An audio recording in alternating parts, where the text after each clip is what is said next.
Hola chicos, buenas noches. Hoy vamos a resolver un ejercicio de funcionamiento de diodos. Esto lo hemos tomado del libro de Boylestad para poder ilustrar el ejemplo a modo explicativo. Muy bien, lo que nos dice es lo siguiente. Determine la corriente del diodo, que es este de aquí, voltaje del segundo diodo, que ya le ha dado una polarización, y voltaje de salida, que sería esto, al final lo que nos interesa, ¿no? En un circuito real. Para el circuito de la figura 2.21, que es justamente este. Muy bien. Entonces, este es un ejercicio de un tipo, ya que nos dan ya el sentido de la corriente, de voltaje, las polarizaciones, ¿no? Muchas veces no te dan el sentido y se tiene que asumir o por defecto darle un sentido y en base a ello determinar los resultados. En este caso, nos facilita el problema y ya nos limita trabajar hacia un sentido. En este caso nos dice que la corriente del diodo, en este caso la corriente del circuito, va a desplazarse de la izquierda hacia la derecha. Entonces ya no habría la posibilidad de que sea al revés, ¿no? Muy bien, entonces respetando el sentido de la corriente, se tiene lo siguiente.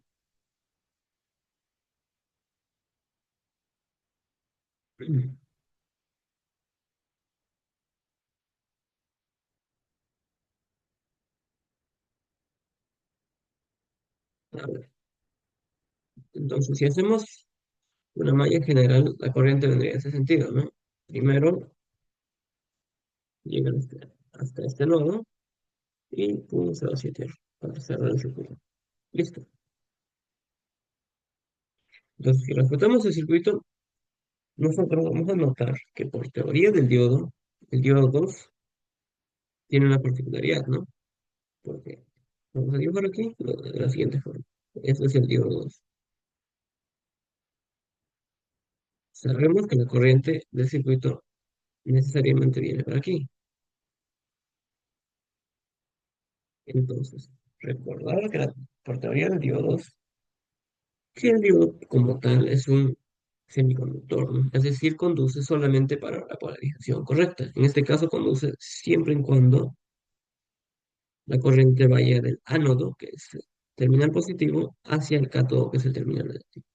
En este caso está la corriente en sentido contrario. Lo que va a pasar con este diodo, por lo que habíamos visto en las teorías anteriores, es que va a funcionar como un circuito abierto. Teniendo en cuenta eso, vamos a redibujar nuestro circuito original de cómo quedaría finalmente, ¿no? Entonces, redibujando, ¿cómo sería?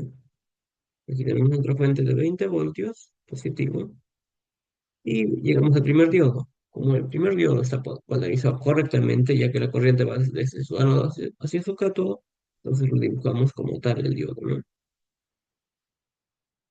Eso sería el diodo 1. Ahora, como el diodo 2 sabemos que no va a conducir, al final la corriente se va a truncar aquí, vamos a dibujar como un circuito abierto. Pero que no haya corriente no quiere decir que no haya voltaje, ¿no? Aquí sí hay voltaje. Tenemos que determinar justamente eso es lo que nos pide, voltaje del diodo 2. ¿Cuánto es su voltaje, no? Seguimos, entonces llegamos hacia el nodo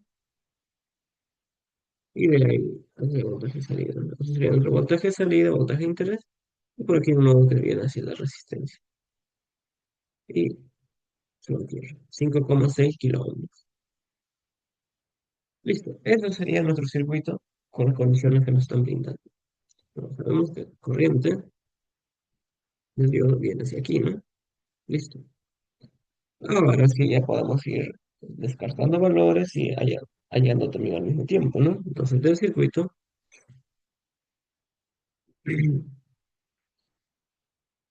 redibujando, ¿qué se tiene?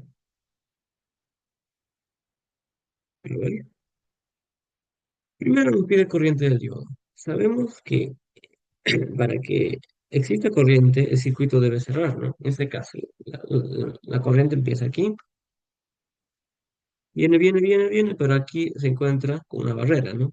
Es un circuito abierto. Es decir, un circuito abierto es como si un cable estuviera cortado. Por lo tanto, la corriente, ¿cuánto sería? Corriente del diodo 0 amperios, pues, porque el circuito no cierra correctamente. Es un circuito abierto. Por lo tanto, la corriente que pasa por aquí va a ser lo mismo el que viene para abajo, ¿no? Porque no hay otro voltaje que pueda originar corriente hacia aquí. Entonces, la corriente de la resistencia también tendría que ser cero, ¿no? Que es esta de aquí, corriente de la resistencia. ¿Me parece también? ¿No está bien? No, pero igual vamos a indicarlo, que la corriente de la resistencia de igual manera va a ser cero amperio, ya que solamente tenemos componentes pasivos como la resistencia, en este caso, ¿no? En este lado del circuito. Correcto. Ahora nos faltaría obtener los valores de voltaje del diodo 2 y voltaje de salida. Correcto. Acabo de decir de que al lado derecho del circuito solamente existen componentes pasivos, es decir, la resistencia. No tenemos una fuente como tal. Por lo tanto, el voltaje que tenemos en este punto, que es 0 voltios por la Tierra, se va a distribuir en todo esto. Es como si fuera el mismo nodo. Por lo tanto, el voltaje de salida, ¿cuánto sería? El voltaje de salida sería 0 voltios.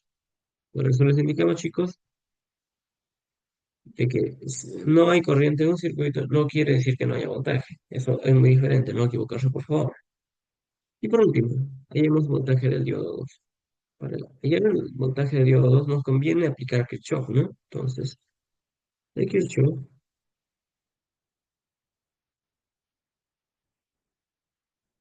¿qué se tendría? Nos conviene hacer una malla, ¿no? Entonces hacemos sumatorio de voltajes igual a cero. Entonces aquí sería menos 20 voltios más voltaje del diodo 1 más voltaje del diodo 2. Ya nos dieron la polarización, así que respetémosla. Y más voltaje sub cero, eso sí sería igual a cero, ¿no? Eso es lo que tenemos. Lo que nos interesa es voltaje del diodo 2. Por lo tanto, despejando, voltaje del diodo 2 sería 20 voltios menos voltaje del diodo 1. Si bien no nos aclaran aquí, recuerden que por defecto el voltaje de trabajo del diodo rectificador es 0,7 voltios, ¿no?